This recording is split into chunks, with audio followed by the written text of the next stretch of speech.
University of art and culture जामशोरे पारां ॿियो उस्ताद बुखारी कठ 5, 6, 7, 8, 9 ऐं 10 अक्टूबर ते university of art and culture में मल्हायो पियो वञे।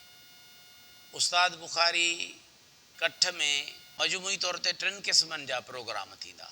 हिकिड़ो स्कूल जे नंढनि ॿारनि खे वठी अची करे उस्ताद बुखारीअ जी शाइरी, राग ऐं गुफ़्तगू ॿुधाइबी।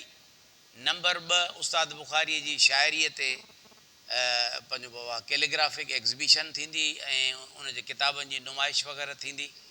नंबर 3 माण्हू ईअं अची गुफ़्तगू कंदा ऐं राग रंग थींदो। इन क़िस्म जो प्रोग्राम हिन दफ़े तरतीब ॾिनो आहे, जंहिंमें असां बैदिल मसरूर साहब खे गुज़ारिश कई आहे अल्लाह साईं उन जी सिहत खे सलामती रखे। जेकॾहिं सिहतमंद हूंदो त लाज़मी अची निकिरंदो।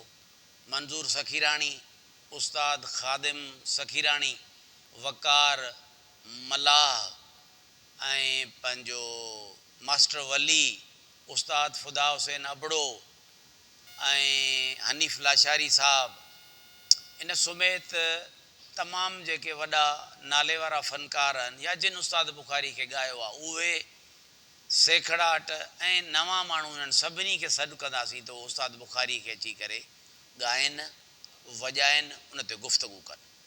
हाणे इन जो मक़सदु इहो आहे त जीअं त उस्ताद बुखारी खे नौजवान नसुल में वधि खां वधि मुतारिफ़ कराइण जी कोशिशि करणी आहे। सो उस्ताद बुखारी ऑलरेडी मशहूरु आहे, पर बुनियादी तौर ते ॻाल्हि इहा आहे त हिते वरी हिकु दफ़ो जीअं हुनजी हर साल हुनखे यादि कबो रहिबो त उन जा नतीजा लाजवाब ऐं बहितरीनु थींदा।